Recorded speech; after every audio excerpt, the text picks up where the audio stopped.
Hubo una reunión y parece que falté un año aquí. Y algunos a veces faltan mucho tiempo, pero yo ayer nomás no estuve y parece que ya hace tiempo que no los veía, así que estoy contento de verles. Y busquen ahí por favor en sus Biblias, en Génesis el capítulo 8, y recordarán ustedes, les prometí que iba a estar enseñándoles sobre el amén en la Biblia. Eso ya estudiamos el sábado anterior. Les prometí que vamos a estar estudiando sobre qué es eso de levantar manos santas. Yo creo que ese será el tema de nuestra próxima semana. Y les prometí enseñarles acerca del altar. ¿Qué es eso de pasar al altar? Y entonces voy a ir un poquito al fondo de la historia para llegar a lo que significa esto de pasar al altar, cuál es el valor que nosotros le damos, la importancia que le damos y por qué mucha gente discute por ahí si es algo bíblico, si no es bíblico. Y ahora nos vamos a meter en ese mundo, comenzando desde Génesis el capítulo 8, y entonces el tema a desarrollar será el altar y el arrepentimiento. El altar y el arrepentimiento. Aquí en Génesis capítulo 8, versículo 20, dice la palabra: y edificó Noé un altar a Jehová, y tomó de todo animal limpio y de toda ave limpia, y ofreció holocausto en el altar. Y percibió Jehová olor grato. Y dijo Jehová en su corazón: no volveré más a maldecir la tierra por causa del hombre, porque el intento del corazón del hombre es malo desde su juventud, ni volveré más a destruir todo ser viviente como he hecho. Dice que cuando Noé salió del arca, lo primero que construyó fue un altar. Un altar lo definimos como un lugar para un encuentro con Dios. Si podemos fijarnos esa idea en nuestra memoria, un altar nos habla de un lugar para un encuentro con Dios. Es un sitio en donde yo puedo ofrecer sacrificios a Dios, es lo que estamos viendo aquí. Es un sitio en donde se hacen pactos del hombre con Dios, de Dios con el hombre, que es lo que vemos aquí. Un altar es el sitio donde podemos hacer promesas a Dios y Dios también puede hacer promesas al hombre. Anteriormente al diluvio no tenemos la palabra altar, pero sí entendemos que en el capítulo 4, cuando Caín y Abel ofrecieron sacrificio ante los ojos de Dios, no aparece la palabra altar, pero deducimos que había allí un altar, y donde Dios valoró aquella ofrenda de un cordero que llevó Abel. Eso fue antes del diluvio. Pero aquí lo impactante es que el hombre, después de haber estado tantos tiempo en el arca, y al salir de él, en vez de pensar Noé en una habitación, una morada para su familia, él dejó eso a un segundo lugar y le dio mayor importancia a un encuentro con Dios y levantó un altar. Dice, esto es lo primero, esto es lo más importante, que yo pueda encontrarme con Dios en esta nueva etapa. Ya el juicio del diluvio había cesado. Vamos a comenzar una nueva etapa. Lo quiero comenzar en un encuentro con Dios, en un altar. Lo que Noé ofrece son animales limpios.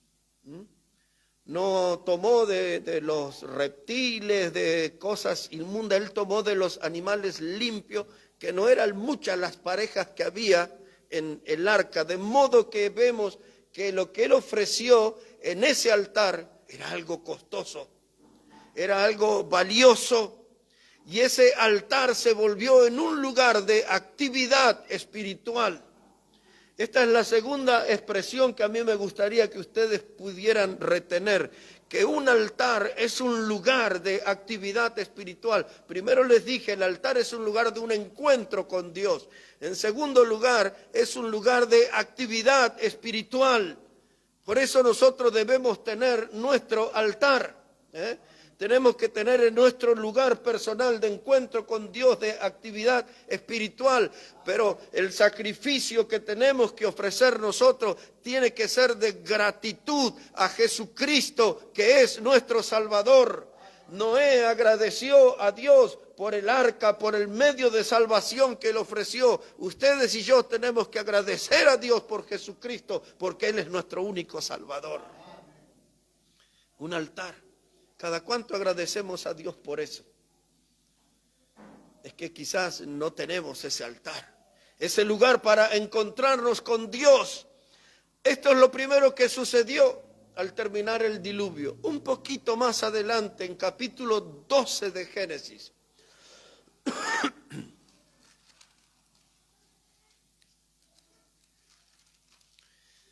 Génesis, el capítulo 12. Versículo 5, ya desde el primer versículo Dios le había pedido a Abraham, vete de tu tierra, de tu parentela, a la tierra que te mostraré y haré de ti una gran nación. Llega el verso 5 y dice, tomó pues Abraham a Sarai su mujer y a Lot, hijo de su hermano, y todos sus bienes que habían ganado. Y ponga atención a esto. Y las personas que habían adquirido en Harán, adquirido quiere decir que habían comprado, y salieron para ir a tierra de Canaán, y a tierra de Canaán llegaron. Y pasó Abraham por aquella tierra hasta el lugar de Siquem, hasta el llano de More, y el cananeo estaba entonces en la tierra. Y apareció Jehová a Abraham y le dijo, a tu descendencia daré esta tierra. Y edificó allí un altar a Jehová, quien le había aparecido. Yo solamente como a modo de información voy a usar un par de pasajes, pero la vida de Abraham fue una vida de altares. A cada lugar donde Abraham se mudaba, él levantaba un altar. Usted puede seguir la historia de él en la Biblia. Y eso es lo que significa que en cada lugar que Abraham iba, lo más importante para él era tener ese lugar de encuentro con Dios. Era tener ese lugar de actividad espiritual. Y ahora aquí les dije que el altar a veces se trata de pacto, se trata de promesa de Dios al hombre, del hombre a Dios. En este caso Dios le ve allí en esa tierra de Canaán y dice, esta tierra te la daré a la descendencia, será de tu descendencia. Era la tierra que luego es mencionada que fluye leche y miel, era la tierra que Dios le prometió al pueblo de Israel, era la descendencia que iba a tener Abraham. Dice, yo te daré. ¿Cuál es la reacción del hombre? Le voy a levantar un altar a Dios. En este lugar me encontré con Dios, porque la tercera cosa que me gustaría que ustedes pudieran retener, que el altar siempre nos habla de una presencia de Dios. Es un lugar de un encuentro con Dios, es un lugar de actividad espiritual, es el lugar de la presencia de Dios. Y ese altar puede quedar después como un testimonio visible de que allí se manifestó el Señor. Dios se ha manifestado a Abraham. Mire cómo sigue verso 8. Dice, luego se pasó de allí a un monte al oriente de Betel y plantó su tienda teniendo a Betel al occidente y Jai al oriente y edificó allí altar a Jehová e invocó el nombre de Jehová. Ahí está otra vez, y edificó allí altar a Jehová, y invocó el nombre de Jehová. Quiere decir que levantó sus manos y miró al cielo y entró en diálogo con el cielo, en comunión con el cielo, en comunicación con el cielo. Invocó el nombre del Señor. Sea el nombre del Señor bendito. ¿Recuerda eso? Le expliqué el domingo anterior. Bendito sea, exaltado, ensalzado, glorificado. Para eso también es un altar. Así que estamos aprendiendo lentamente lo que es este asunto del altar. Y ahora ponga atención a esto. En el versículo 5, cuando dice que salió de la tierra de Aram, y yo les dije que pongan atención, porque salió allí con Sarai, con sus bienes que había ganado, y las personas que había adquirido, es decir, que había comprado en Aram. Ese grupo de personas iban a ser testigos e iban a ser aquellos discípulos de que veían a Abraham levantar altar, encontrarse con Dios, tener actividad espiritual con Dios, ver la manifestación de Dios. Y ahora iban a ser los discípulos que iban a aprender de la importancia de tener un altar familiar. Estos pasajes tienen conexión con una práctica que llegó a nuestros días y que se trata del altar familiar. Todos nosotros necesitamos tener un altar eclesiástico. Aquí lo tenemos, delante de la palabra de Dios, del púlpito de Dios, del varón de Dios. Ahí está el altar de Dios. El altar no es del hombre. El altar es de Dios. Y Dios siempre tiene ese altar abierto para un encuentro con el hombre. Y de ahí viene, hermanos, nuestro altar personal. Todos nosotros, quizás tiene un ciruelo, una higuera en el patio de su casa, no sé. Quizás en su habitación tiene un espacio especial donde usted se encuentra con Dios.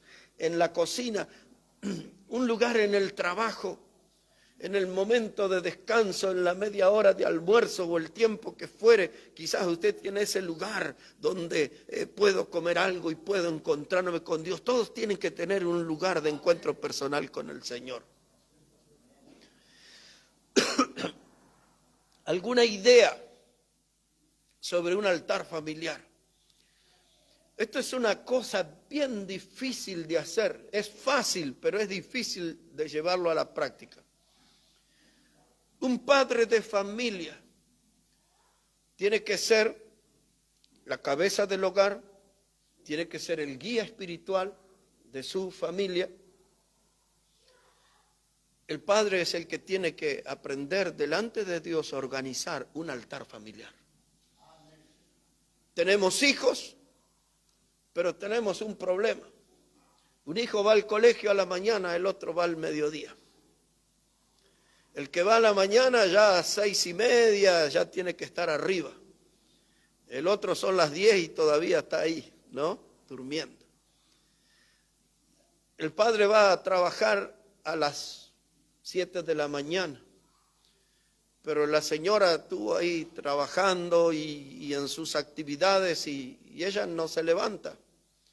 No le va a hacer el desayuno al esposo, lo que sea, por sus actividades. Entonces, como que la familia, todos tenemos horarios desencontrados. ¿Cómo hacemos el altar familiar? Nos quedaría más cómodo a la noche y los chicos miran la televisión y todo. Los puedo sacar de la tele, los puedo sacar del celular. Antes de la sopita, del té o de la cena, de lo que acostumbra en la noche. Antes de eso podemos reunir la familia. Pero aquel va a jugar al fútbol, pero el otro, todos tienen hijos de distintas edades. Entonces yo necesito tener sabiduría de Dios de cómo voy a crear mi altar familiar. ¿Qué se hace en un altar familiar? Es un culto como el de la iglesia, si me permite el término, en miniatura, más pequeño. Se junta la familia y como nosotros, familia de Dios, ¿qué hacemos aquí? Cantamos. ¿Qué hacemos? Leemos la Biblia. ¿Qué hacemos? Oramos. ¿Qué hacemos? Tenemos comunión unos con otros. Compartimos. Ese es el culto familiar, es la misma cosa que hago en la iglesia, lo hago en casa. Y no digo que junte una ofrenda, pero si quiere hacerlo no está mal. Hermanos, desde aquí comienzan las enseñanzas de lo que es un altar. Y ya les llevé ahí un poquito a lo que es el altar familiar, el altar personal, pero todos, como familia, como cristianos individuales, necesitamos tener un altar para un encuentro con Dios, un altar para tener actividad espiritual, un altar para sentir la presencia de Dios en ese lugar. Ya pasamos por la vida de Noé, ahora Abraham. Hay cantidad de escenas de Abraham haciendo altares, lugares de encuentro con Dios, pero ya quedó ahí sellado eso. Ahora algo sobre Jacob, y así vamos avanzando. Hay en Génesis también, pero capítulo 35. Génesis, el capítulo 35.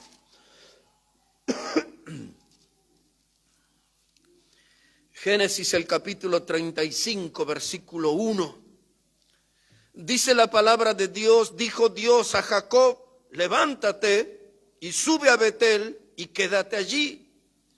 Y haz allí un altar al Dios que te apareció cuando huías de tu hermano.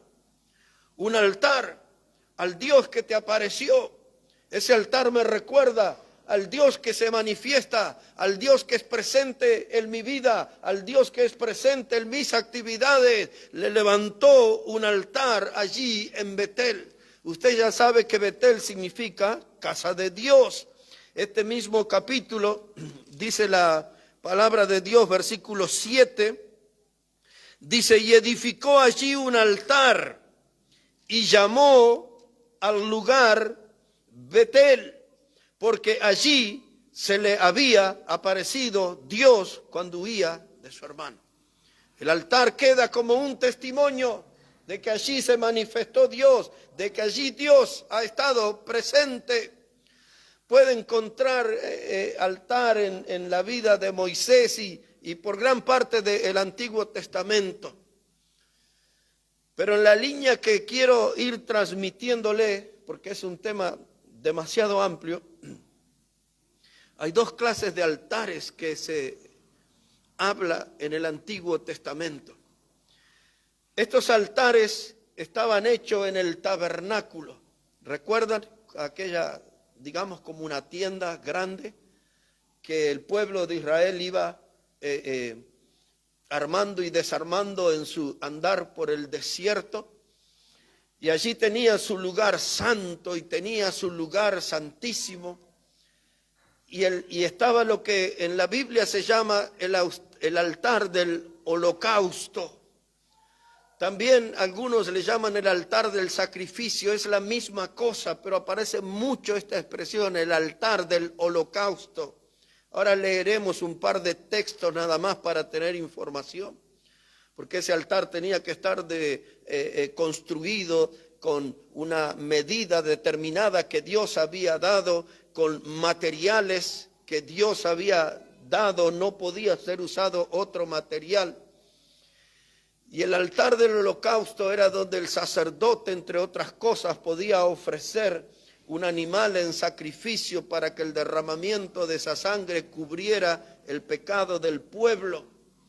Pero también en ese mismo lugar, en el tabernáculo, estaba el altar del incienso. Son dos altares que la Biblia habla.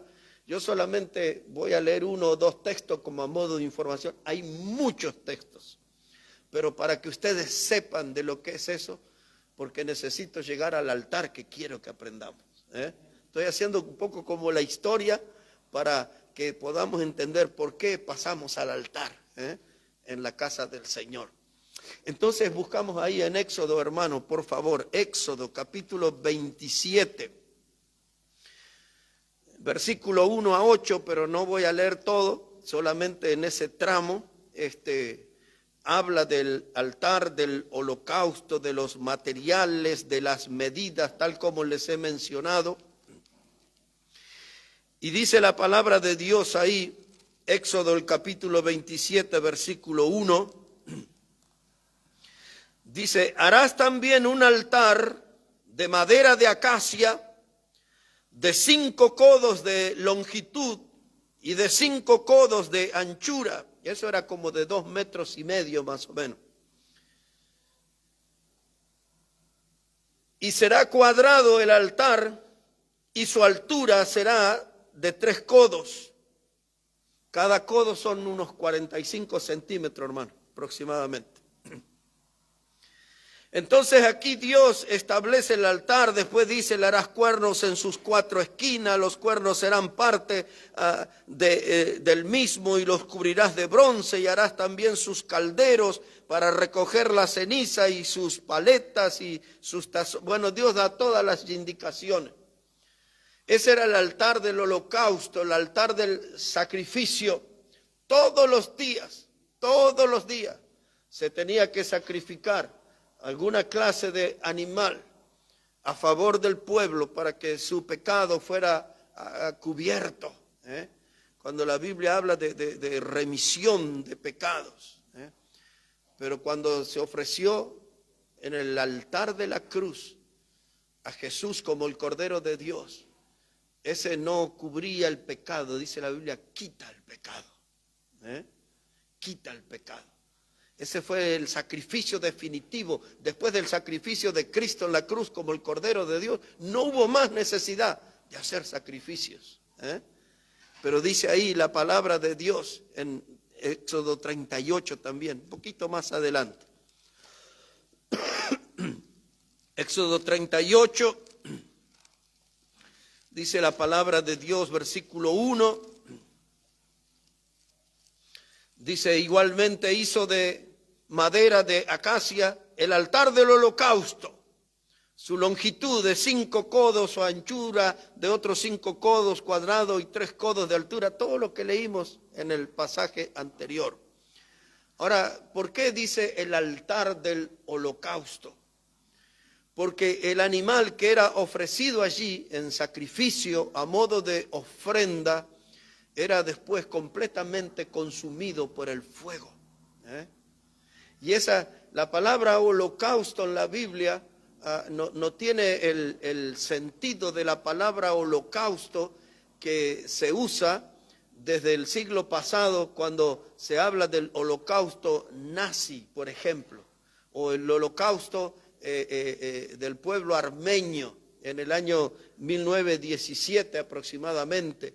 Este holocausto que habla la Biblia aquí habla de un cuerpo que es quemado enteramente, y en el altar de la cruz el cuerpo del Señor Jesucristo fue quemado por la ira de Dios, porque Dios vino sobre él y castigándolo porque él estaba llevando nuestro pecado. El cuerpo, por eso la Biblia habla del cordero inmolado. Ese fue Cristo, el cordero inmolado, el cordero que fue sacrificado en el altar de la cruz. Así que aquí está alguna información y hay mucho más, hermano, sobre este altar del holocausto. Por ejemplo, ahí en capítulo 40, versículos 9 y 10, me gustaría que tenga esa información también. Capítulo 40, versículos 9 y 10, dice, y tomarás el aceite de la unción y ungirás el tabernáculo y todo lo que está en él, y lo santificarás con todos sus utensilios, y será santo. Ungirás también el altar del holocausto y todos sus utensilios, y santificarás el altar, y será un altar santísimo. Bueno, ahí ya tenemos información de altar, el altar que edificó Noé, Abraham, el altar que edificó Jacob, el altar del holocausto ahora, y leamos algo acerca de el altar del incienso. Aquí en Éxodo, capítulo 30, un poquito más atrás, versículo 1 y 2. Éxodo 30 y los versículos 1 y 2. Dice la palabra, y harás asimismo un altar para quemar el incienso de madera de acacia lo harás. Su longitud será de 1 codo y su anchura de 1 codo, y será cuadrado, y su altura de 2 codos, y sus cuernos serán parte del mismo. Todos esos detalles, hermanos, de las medidas, de los materiales, todo eso tiene un valor muy importante. Nada de eso puede ser suplantado. Todo debía haber sido hecho como Dios lo dijo. El altar del incienso también es una figura del Señor Jesucristo. Bien, con estas informaciones, ahora vamos a ir al altar que yo quiero que nosotros empecemos a tomar conciencia. Ahora, ustedes y yo fuimos salvos por gracia de Dios. Fuimos salvos por medio de Cristo. Venimos a la iglesia. Damos un paso de obediencia a Dios. Nos bautizamos. Y luego entramos en el camino con entusiasmo, con fervor. Pero con el paso del tiempo eso se va apagando, se va gastando. Y entro en una zona de riesgo de volverme un cristiano rutinario. Hago siempre lo mismo. Mi vida no tiene motivación, no tengo crecimiento. Y mi cristianismo yo lo empiezo a transformar en una religión. Una religión que consta de venir los domingos, de cantar, de saludar, de ofrendar y terminó todo para mí. Esa clase de comportamiento es lo que ha llevado a la iglesia del Señor en el mundo, en nuestros días, a una iglesia sin fuego, una iglesia que no tiene pasión. Por eso esa iglesia, como no quiere consagrarse al Señor, opta por la diversión. Y entonces le abrieron las puertas a ese caballo de Troya que entró con música y danzas y todo. Y de esa forma tratan de esconder a algunos hermanos la desgracia de no estar consagrado al Señor. Son del Señor, pero es eso nomás, ya está, tengo la salvación. Pero no tienen servicio al Señor. Cuando las iglesias no crecen es porque no hay vida consagrada. Y esto es muy importante y yo quiero mencionar esto en esta mañana usando como base Romanos el capítulo 12. Si podemos ir hasta ahí, por favor. Romanos el capítulo 12 y los versículos 1 y 2. Esto que vamos a leer ahora no fue algo escrito solo para los romanos, fue escrito especialmente para nosotros también, para los cristianos de este tiempo, para aquellos que somos seguidores de Cristo. Aquí Pablo va a explicar el paso que va a hacer la diferencia entre lo que es un cristiano apagado, un cristiano sin fruto, un cristiano tibio y lo que es un cristiano potente, gran servidor de su Salvador. Observe aquí, dice Romanos 12, verso 1. Dice, así que hermanos os ruego por las misericordias de Dios que presentéis vuestros cuerpos en sacrificio vivo, santo, agradable a Dios, que es vuestro culto racional. No os conforméis a este siglo, sino transformaos por medio de la renovación de vuestro entendimiento, para que comprobéis cuál sea la buena voluntad de Dios, agradable y perfecta. Dice Pablo, yo les ruego por las misericordias de Dios. Dice que presentéis vuestros cuerpos en sacrificio vivo. Cuando él habla de las misericordias de Dios, estas son infinitas. Pero como para tener una idea, las misericordias de Dios, por ejemplo, es que Él nos ha dado a su Hijo. Eso es una muestra de su misericordia. Que Jesús nos ama. A pesar de ser pecadores, Él murió por nosotros. Eso es una muestra de las misericordias de Dios. Que Dios nos ha asegurado una herencia eterna. Eso es una muestra de la misericordia de Dios. Que Cristo vendrá para buscar a los que compró con su sangre, es otra muestra de la misericordia de Dios. Que Dios nos ha dado una Biblia inspirada por Él, es decir, exhalada, soplada por Él mismo. Eso es una muestra de la misericordia de Dios. Que tengamos una iglesia local para reunirnos, eso es una muestra de la misericordia. Y son infinitas, como les dije. Pero dada esa muestra y en esa explicación, dice Pablo, le dice, le ruego por eso, por las misericordias de Dios. Dice que presentéis vuestro cuerpo en sacrificio. Dijimos el altar del holocausto, también conocido como el altar del sacrificio. Así que ahora Dios no quiere ver un animal en el altar, puesto allí como ofrenda. Dios quiere que nosotros pongamos nuestra vida en ofrenda a Él. ¿Qué es lo que eso significa? Que yo le ofrende mi vida para servirle, para ser un seguidor fiel, para ser un seguidor constante. Que yo le ofrende mi vida para comprometerla a glorificar su nombre, a ensalzar su nombre. Que yo ofrende mi vida en el altar para vivir un cristianismo con todas las letras, hermano. Dice, algunos dicen, no, pero si es así, mire, yo puedo mejorar mi ofrenda. No, Dios no quiere plata, Dios quiere nuestro tiempo, nuestra vida, nuestro cuerpo en el altar. Y algunos dicen, ¿y cuál es la diferencia? Es que si usted no pone su cuerpo en el altar de Dios, usted nunca va a ser un instrumento de Dios. Va a ser un hombre y una mujer con muchas grandes y buenas intenciones de honrar al Señor, pero nunca va a pasar de esa línea, de intenciones de honrar al Señor. Pero cuando usted pone su cuerpo en el altar y le dice, Dios, aquí está mi ofrenda, aquí está mi vida, como lo hizo en la antigüedad el impactante predicador Dwight L. Moody, cuando hizo ese círculo y se paró en el círculo y le dijo, Señor, todo lo que está dentro de este círculo te lo entrego a ti. Wow, qué cosa. Fue uno de los hombres que más almas ganó en la historia antes que se inventara el micrófono, se dice. Dwight L. Moody. ¿Sabe qué era su oficio? Aprendiz de zapatero. Uno de los más grandes instrumentos en la historia del cristianismo, solamente porque consagró su vida.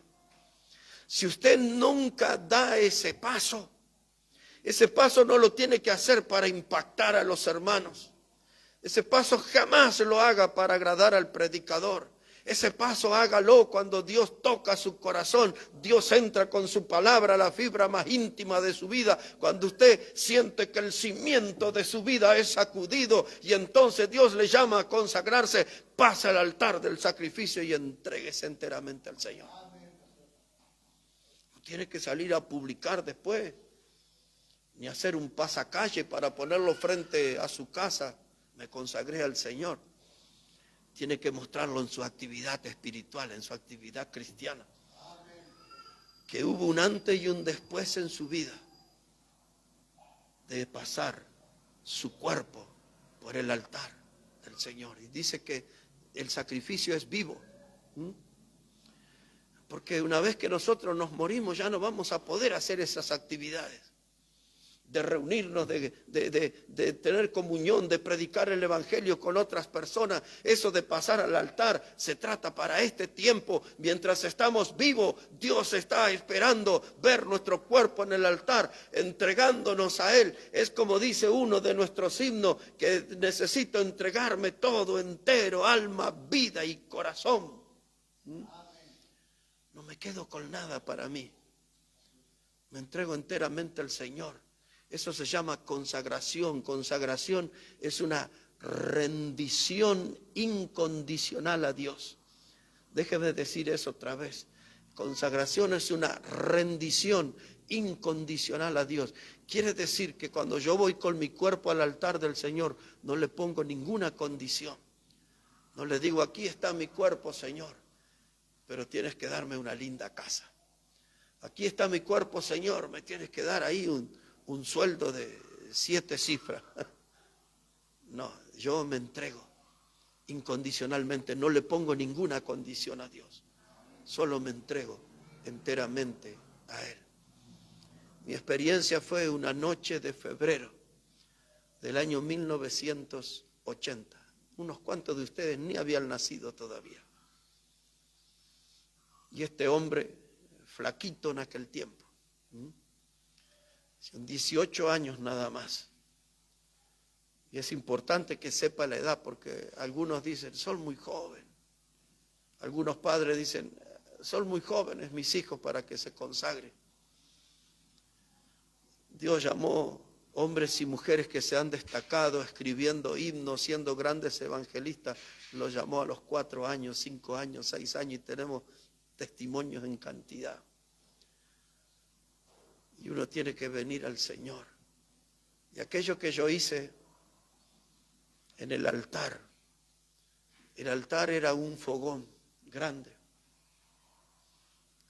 Y en ese fogón, el predicador habló la palabra, Dios tocó mi corazón, no sé, éramos como 300 jóvenes allí aquel día.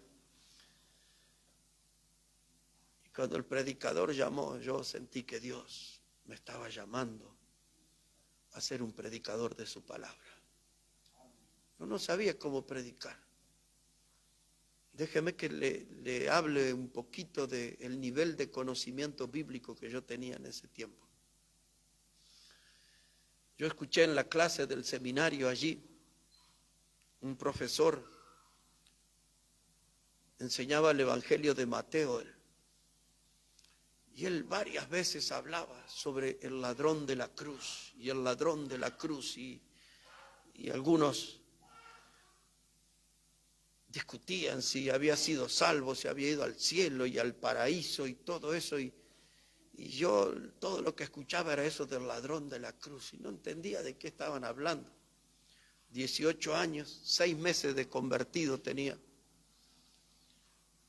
Y había un compatriota mío, lo encuentro ahí en el campo y le digo, necesito preguntarte algo. Todo el mundo hablaba y yo no entendí nada.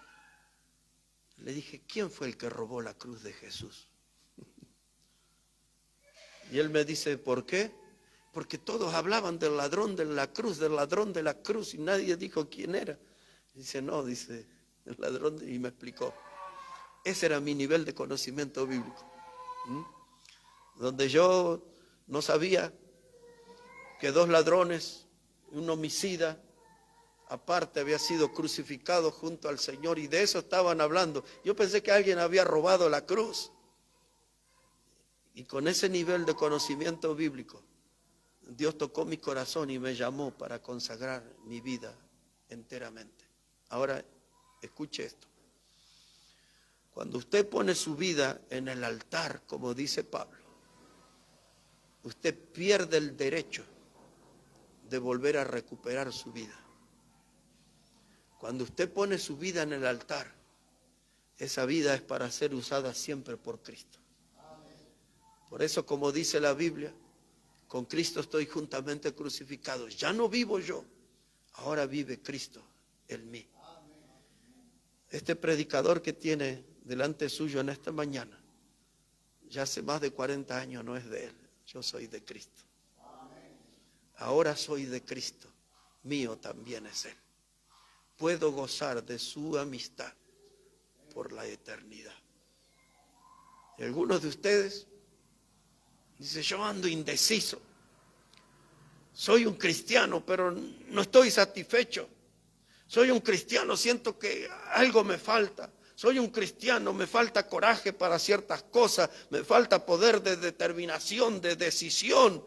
Y yo les digo, dé una vuelta por el altar de Dios, ponga su cuerpo en sacrificio vivo y ahí entrará a disfrutar del verdadero gusto de la vida cristiana. Y Pablo dice aquí, teniendo en su mente la figura del altar del Antiguo Testamento, y él dice, poner nuestro cuerpo en sacrificio vivo, santo. Y eso significa que mi vida está apartada para Dios, lo que le vengo diciendo. Porque la raíz de la palabra santo es esa, separado para Dios, apartado para Dios. Me despojo de toda la mundanalidad, No es el mundo mi prioridad, no es el materialismo mi prioridad. Dios es mi prioridad. Como Noé, después del desastre del diluvio, lo primero que hago es un altar para encontrarme con Dios. Después de mi desastrosa vida pecaminosa, después de vivir una vida de pecado en pecado, ahora que nací de nuevo por medio de Cristo, entonces mi primer paso es hacia Él. Me separo para Él. Vivo para Él. Tomo el cristianismo de verdad para Él. No me voy a volver un fanático religioso, solamente un hombre o una mujer que se vuelve fiel a su Salvador. Es eso nada más. Es eso. Estoy dándole este mensaje, hermano, despojado de todas emociones.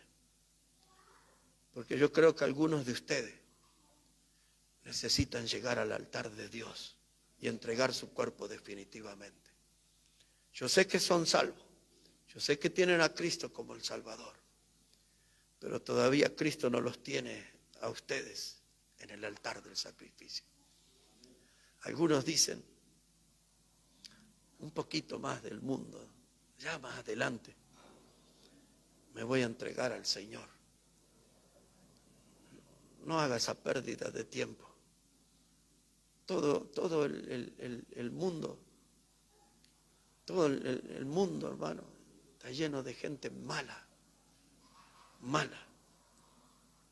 ¿Para qué quiero estar con ellos cuando yo puedo separarme para Dios? Separarme para el Señor. Es una gran elección. En el altar, Noé puso los animales limpios. Fue un gran sacrificio. No les dije eso, pero dice ahí ese texto que habíamos leído de Génesis 8:21, dice que Dios percibió olor grato. Esa es la expresión que usa de Génesis 8:21. No me detuve en ese detalle. Entre paréntesis le digo, a Dios le gusta el asado, porque aquellos animales fueron sacrificados y dice la Biblia, y Dios percibió olor grato. Nuestra presencia en el altar es olor grato.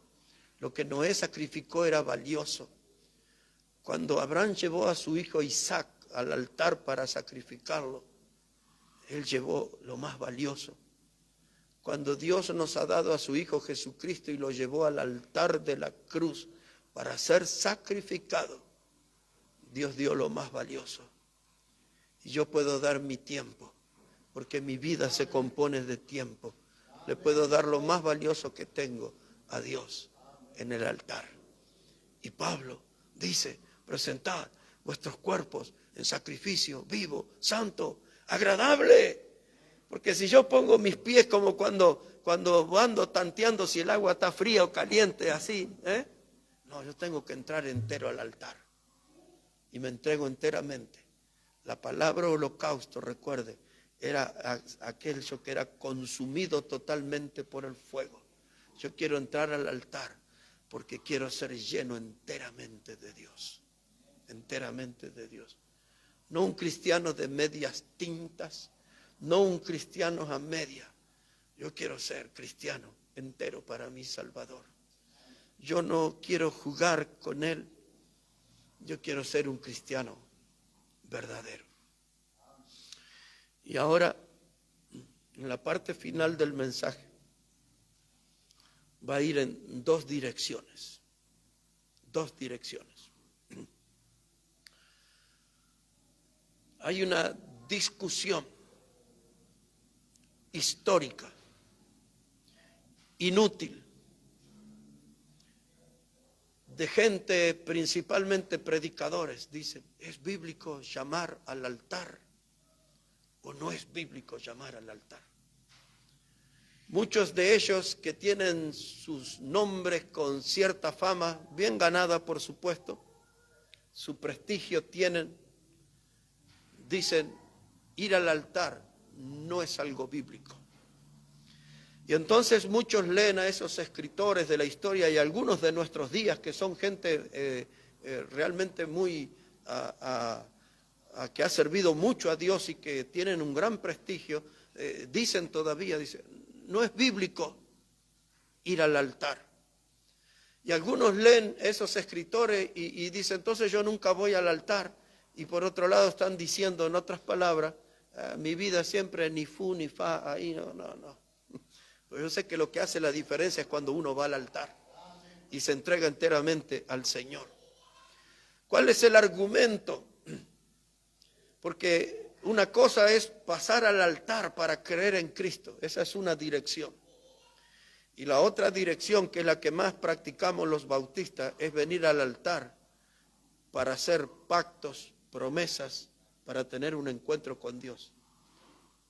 No pueden decir esos grandes predicadores que eso no es bíblico, porque eso se los enseñé a través de Noé, de Abraham, de Jacob, y se lo podría haber enseñado a través de Gedeón y a través de Moisés y tantos casos más. Entonces ellos dice, ir al altar para creer en Cristo no es bíblico. Pero los bautistas queremos que la gente venga al altar después de la predicación para encontrarse con Dios, para hacer pactos con Dios. No a viva voz que todos se enteren lo que le prometo a Dios. Son cosas personales.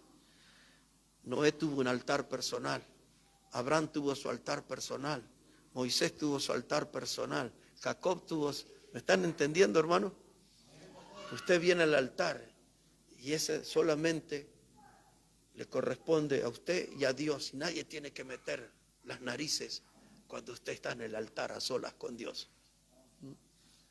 Vamos a ver un poquito de eso, de que dicen que no es bíblico que la gente pase al frente para creer en Cristo como el Salvador.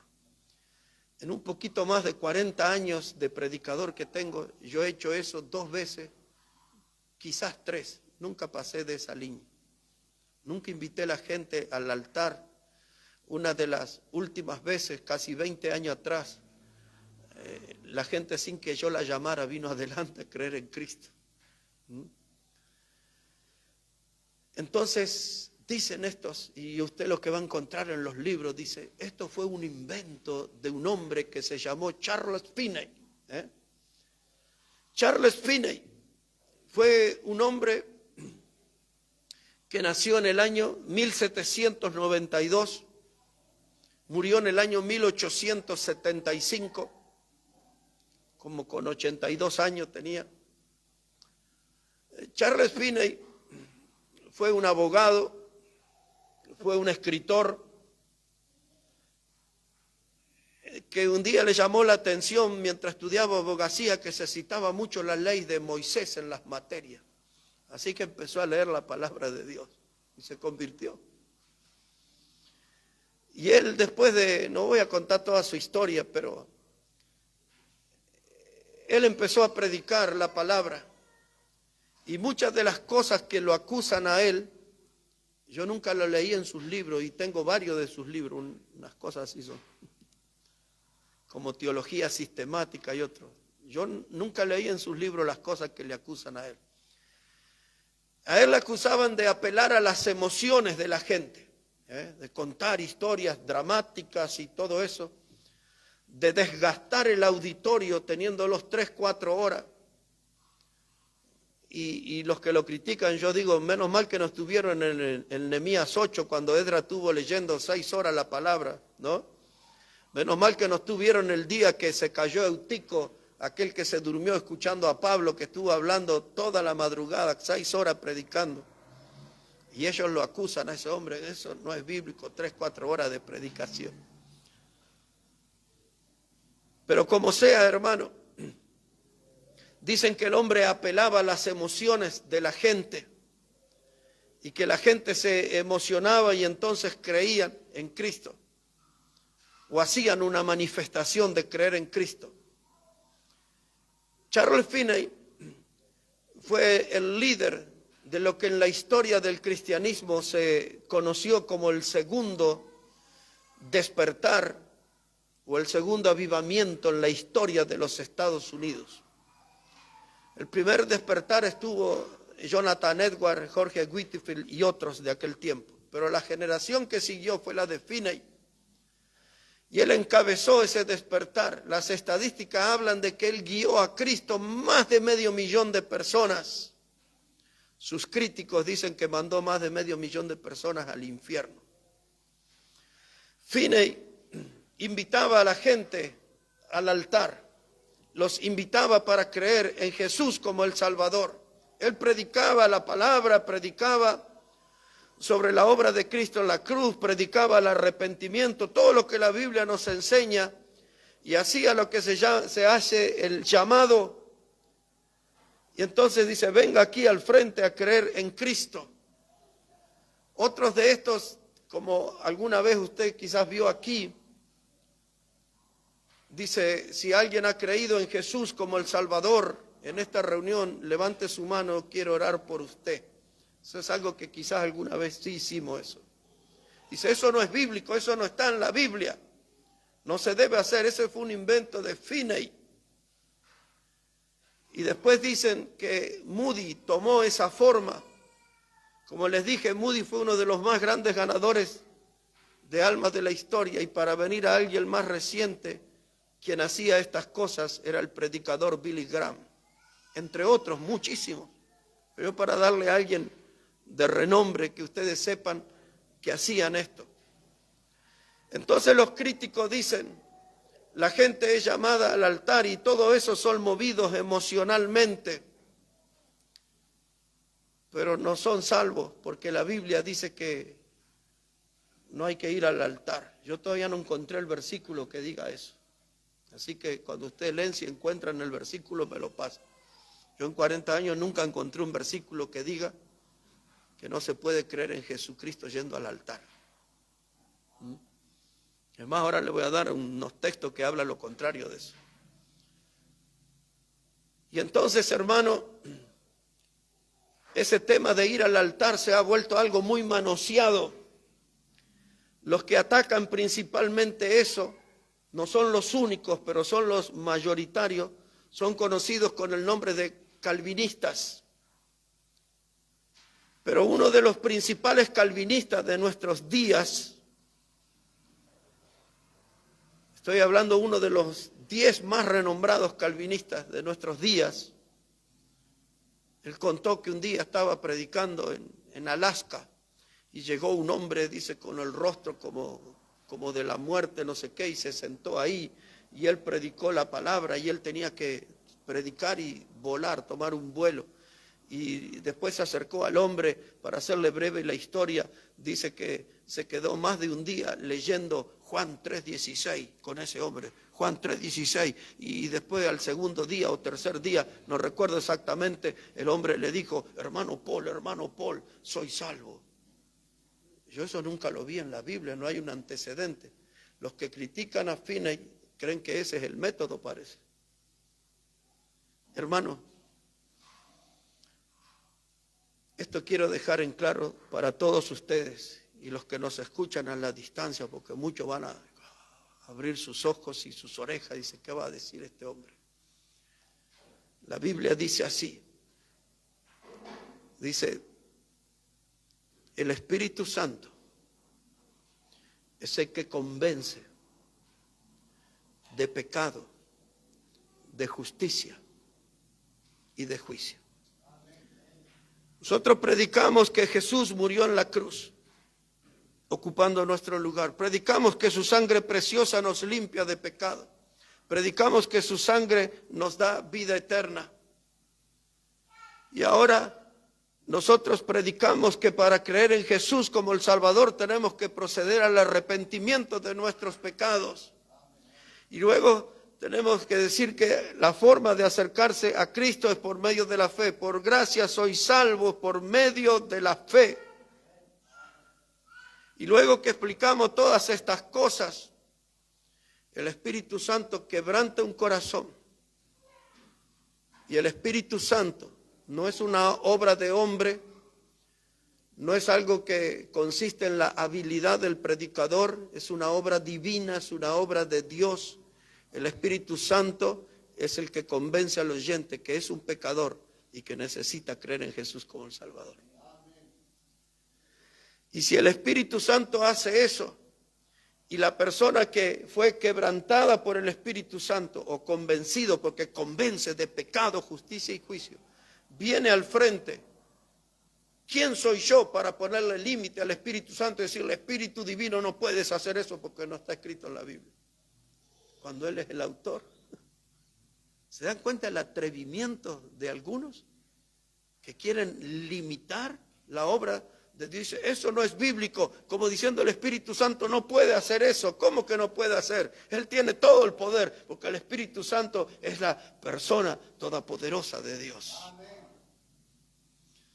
Si el Espíritu Santo mueve los corazones y los trae al frente, tiene todo el derecho de hacerlo y ninguno puede oponerse a la obra del Espíritu Santo. Ahora, sí es cierto, hermano, sí es cierto que hay predicadores que son manipuladores psicológicos y le cuentan a la gente historias de dolor, de tristeza, y la gente llora y se conmueve y los tienen ahí y levante un brazo y cierre los ojos y toque el de al lado y muévase aquí y dígale al de acá. Entonces usted está todo un culto así y al final le dice, tiene que venir aquí al frente. Y han hecho un circo del diablo. ¿Se acuerdan aquel video que unos cuantos vimos de la patada santa? Usted venía al altar y venía al predicador y le pegaba en la frente y caía. Es una payasada. El llamado al altar no es para eso. No es para andar revolcándose y saltando como monos y aullando como lobos, como hacen algunos. No es para pasar adelante y que agarran una risa que se vuelve imparable. Eso no tiene nada de Dios. Ir adelante y que les agarran esos temblequeos. Eso no es de Dios. Pero el Espíritu Santo sí puede quebrantar corazones y puede movilizar la gente para ir aquí, al frente, al costado, donde quiera, porque el Espíritu Santo tiene toda la autoridad y tiene todo el poder de obrar como Él quiere. Y no hay ningún predicador que deba atreverse a ponerle límites al Espíritu Santo de Dios. Además, dice Pablo escribiendo a los Corintios que donde está el Espíritu Santo de Dios, allí hay libertad. El Espíritu Santo obra como Él quiere. Y esta gente dice, no es de la Biblia ir adelante para creer en Cristo. Hermanos, recordemos un poquito. Dice en Hechos 2:37, después que se predicó ahí en Pentecostés, dice, y fueron compungidos de corazón. Y le dijeron, hermanos, ¿qué haremos? Compungidos de corazón quiere decir que la palabra les atravesó el corazón. Esos corazones duros fueron perforados por el poder de la palabra de Dios que estaba siendo predicado. Y Pedro y los otros le dijeron, arrepentíos y bautícese. Y luego en el verso 40 les agrega y les dice, arrepentíos y sé salvo de esta perversa generación. Y luego dice la palabra que 3,000 fueron salvos, bautizados y añadidos a la iglesia. Y alguien me puede preguntar, ¿y cómo sabe si esa gente fue al frente? No, la Biblia no dice que fueron al frente.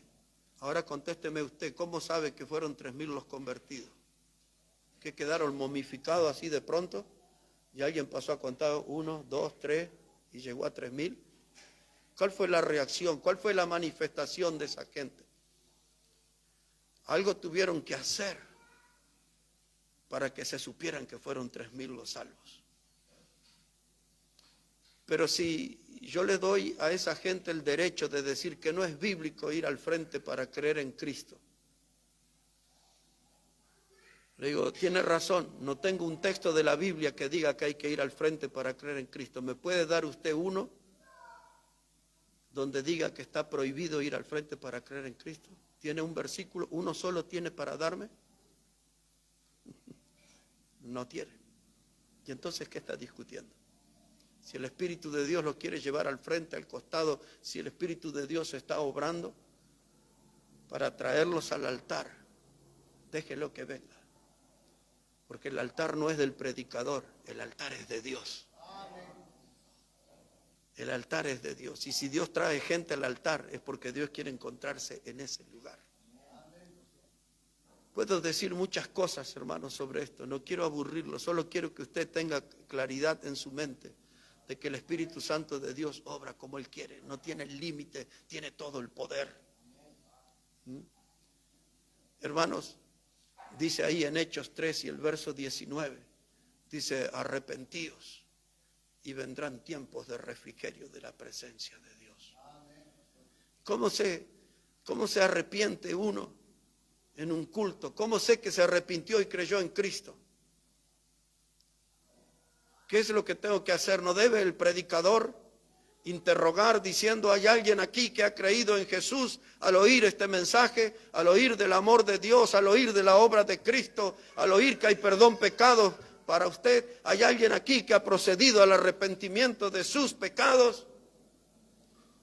Dicen esta gente, dice, y ellos van y repiten una oración o dicen que se han arrepentido, pero no son conscientes de todo el pecado. Y yo les digo, dígame usted si el día que usted creyó, usted se acordó de todos los pecados de su vida y le pidió perdón a Dios por todo su pecado, uno por uno.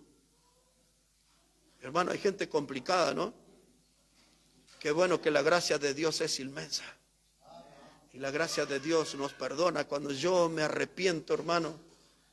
Cuando yo creí en Jesús como mi Salvador, yo no me acordé de todos mis pecados. Y tenía 17 años, pero ya había mucho pecado en mi vida. Por el mayor esfuerzo que hice, no me hubiese acordado de todos mis pecados. Pero le pedí de corazón sincero a Jesús, perdona mi pecado, porque me doy cuenta que soy pecador y que necesito ser salvo. Hermanos, nosotros tenemos que predicar la palabra. La obra de salvación es de Dios. Es de Dios. Y todo predicador debe saber que el altar no es del predicador, el altar es de Dios. Y Dios abre su altar para que la gente se encuentre con Él en el altar.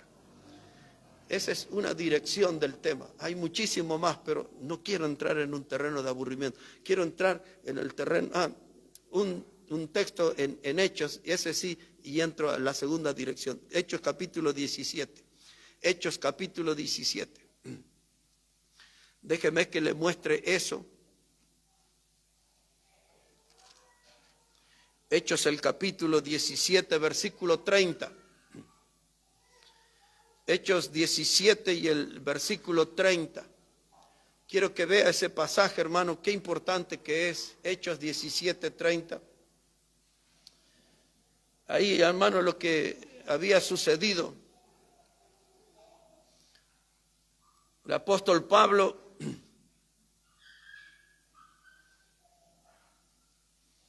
dice ahí la palabra, verso 30, pero Dios, habiendo pasado por alto los tiempos de esta ignorancia, ahora manda a todos los hombres, en todo lugar, que se arrepientan, por cuanto ha establecido un día en el cual juzgará al mundo con justicia. ¿Y yo qué voy a decir a esta gente?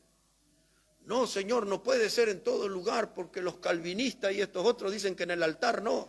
En casi todo lugar, menos en el altar, deben arrepentirse. ¿Eso puedo decir yo? No, la Biblia dice en todo lugar, eso incluye el altar. Todo lugar. Dios manda, ya le dice, pero se refiere a una ciudad, pero dentro de una ciudad hay una iglesia local, y dentro de la iglesia local hay un altar. En todo lugar Dios manda a los hombres que se arrepientan, y si Dios tocó un corazón y la persona se arrepintió de su pecado en el altar, bienvenido a la familia de Dios. En todo lugar, dice la Biblia, que se arrepientan. ¿O qué diremos? Que arrepentirse de nuestros pecados y creer en Cristo como el Salvador en el altar no es válido. Su Biblia dice igual, ¿no? Dios manda en todo lugar que se arrepienta. Cierro ese capítulo y voy a la parte final del mensaje, en la segunda dirección. Venir al altar para un encuentro con Dios. Venir al altar no para ese circo que hemos hablado y que ustedes conocen. Venir al altar ahora no estoy pensando en los que creen en Jesús como el Salvador. Estoy pensando en venir al altar como respuesta a una predicación. La mayoría de los predicadores bautistas fundamentales, muchísimos de ellos amigos míos, compañeros de militancia por 20, 30 años predicando, dando conferencias juntos, en cada reunión, ellos hacen un llamado al altar. Yo no tengo nada contra eso. sienten hacerlo así. Si Dios le guía al predicador a que haga eso, ¿quién soy yo para decirle, no debes hacer eso? Porque se supone que Dios los está guiando en ese llamado. En las conferencias donde yo he estado predicando durante 3 días con otros grupos de pastores, generalmente el llamado que yo hacía eran unas 2 veces, predicaba unas 5 veces, alguna vez 3 quizás, llamé a la gente al altar. En otras clases de conferencia donde comenzábamos los jueves a la noche hasta los domingos al mediodía, en muchísimos lugares, generalmente yo predicaba en esos días, cuando era único predicador, 12 a 13 mensajes. Y del mismo modo a veces hacía 3 llamados, 4 llamados en toda esa cantidad de mensajes. Algunos me decían, ¿por qué no hace más llamados al altar? Y yo decía esto, le digo, no quiero que algo tan importante se vuelva algo rutinario. Que la gente dice, uy, termina el mensaje y hay que ir al altar porque el predicador llama. Yo quiero que eso tenga sus momentos especiales, que la gente viva su tiempo especial con Dios en el altar. Pero siempre, hermanos, Dios nos habla.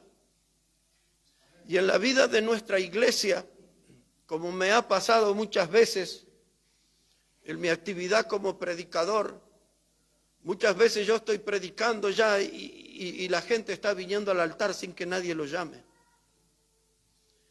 Y cuando Dios está hablando a su corazón ese día, usted viene al altar y se para o se pone de rodillas y hace ahí lo que usted necesita hacer con Dios. Y aprovecha ese momento con Dios. Y la predicación sigue. Y después se termina la invitación. Y cantamos himno y usted está ahí orando, hablando con Dios todavía. Y nosotros cantamos himno y juntamos la ofrenda. Pasamos a su lado y ofrendamos. Y usted sigue orando. Y la gente se empieza a ir ya de la casa de Dios. Y usted sigue orando. Y nadie tiene que interrumpirlo. Y si queda solamente el portero, le dejará la llave y usted va a entender que cuando terminó de ese encuentro con Dios, usted tiene que cerrar la puerta. Pero estoy hablando de eso para que entienda la importancia de estar en el altar de Dios con Dios. Eso es lo más importante. Y nadie tiene que interrumpir eso, y nadie tiene que preguntar si cuándo va a terminar de orar. No, deje que aproveche ese encuentro con Dios.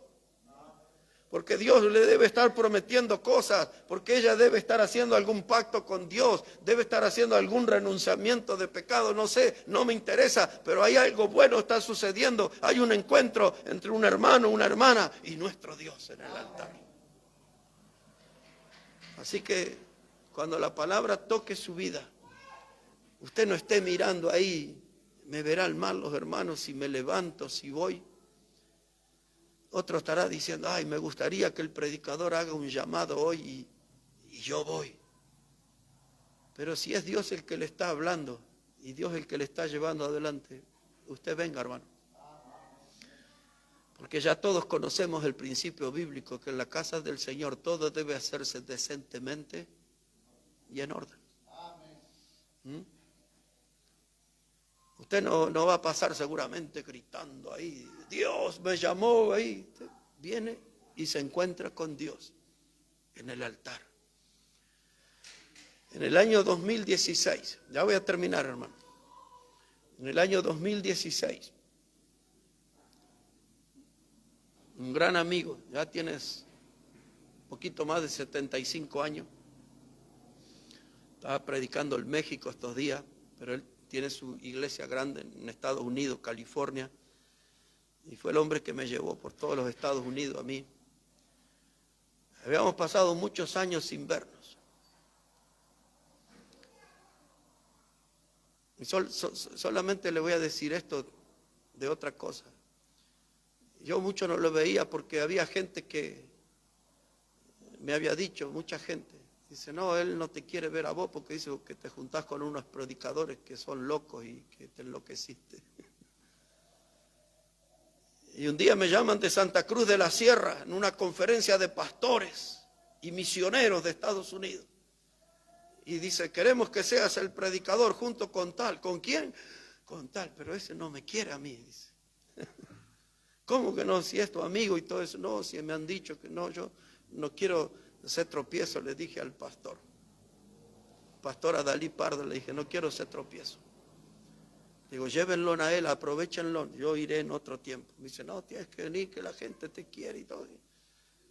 Y al final, cuando llegué a Santa Cruz ese día, el hombre estaba en un hotel. Y cuando supo que yo llegué a la ciudad, se vino a vivir a la casa donde yo estaba. Y él quería verte y todo. Compartimos allí un gran tiempo. Él tiene 150 libros escritos. Vivió con los caníbales y todo. Ya contaré otro día más de su historia. Pero en esa conferencia, él habló un momento sobre el altar. No era el tema, él solamente dijo esto. Yo voy a tratar de ser textual porque fue hace 7 años esto. Pero él dijo así, dice, el altar es la oficina de Dios, dijo él. Yo nunca escuché esas cosas de ningún otro predicador, pero a mí me gustó eso. Él dijo, el altar es la oficina de Dios. Y yo vengo a él para hacer mis mejores negocios con Dios.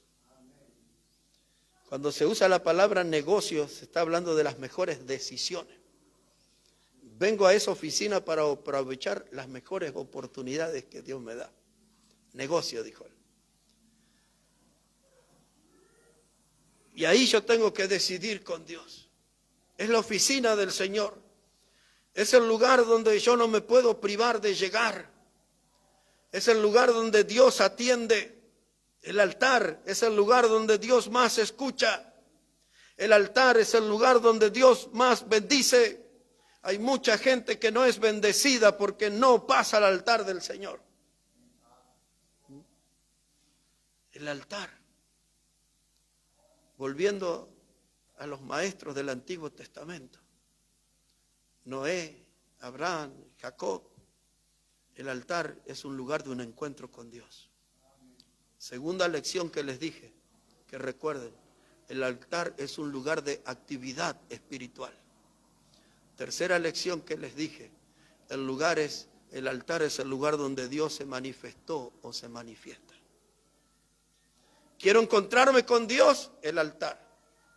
Quiero tener actividad espiritual en mi vida, al altar.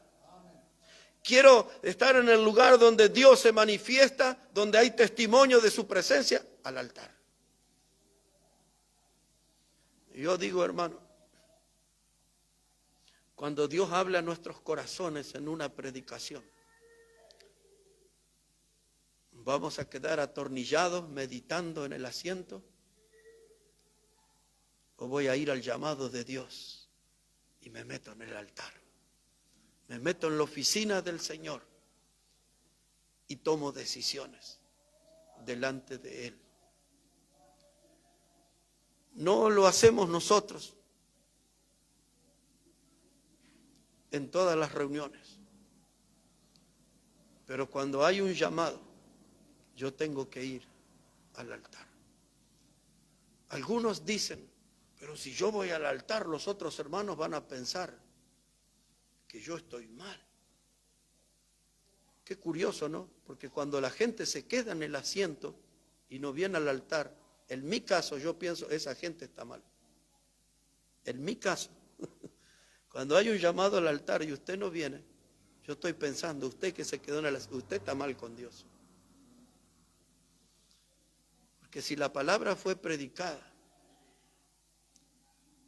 si la palabra fue puesta en acción y usted no respondió al llamado de Dios, usted no está queriendo hacer buen negocio con Dios. No está queriendo caminar bien con Dios. Los lugares donde nosotros hemos predicado por doquier, la gente en los pasillos, muchas veces, creo que está hermano Fabián acá, ¿no?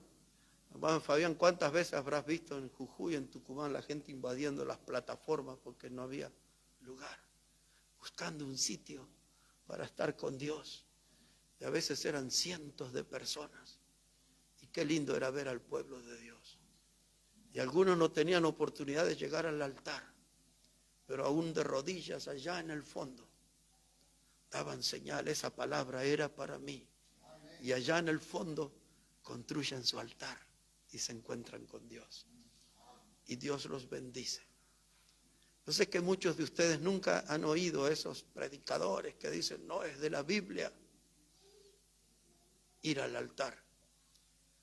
Que nos muestren un solo versículo que diga que Dios prohíbe ir a su pueblo al altar, a encontrarse con Él. Pero más allá de todo eso, hermano, hemos aprendido sobre el amén. Y ahora hemos aprendido una buena parte, no está agotado el tema, pero una buena parte de lo que es tener una vida de altar. Un altar como iglesia, un altar como familia, mi altar personal, mi lugar de encuentro con Dios, mi lugar de actividad espiritual, mi lugar donde Dios se manifiesta. No pierda esas oportunidades. Y si Dios me ayuda y hay voz todavía, el fin de semana les voy a enseñar qué significa cuando la Biblia habla de levantar manos santas al Señor. Vamos a orar en esta mañana. Padre, gracias te damos por esta comunión. Yo sé que hace frío para algunos, pero necesitamos esta palabra, aprender, Señor, y crecer y comprender la mejor forma de acercarnos cada vez más a ti. Ayúdanos con la salud, Señor. Quizás hay varios aquí luchando. Y gracias porque con dificultad igual puedo hablar y estar aquí en este compañerismo con mis hermanos. Bendícenos, Padre, y por las enseñanzas que vienen, que puedan enriquecer no solamente nuestro conocimiento, sino que puedan enriquecer nuestra vida espiritual. Que cada una de las enseñanzas de tu palabra sean nuevas joyas para nuestra alma. Bendícenos, Padre, que tu mano esté sobre cada uno de nosotros. Oramos en el precioso nombre de Jesucristo. Amén y amén. Amén. Que Dios les bendiga, mis hermanos, grandemente.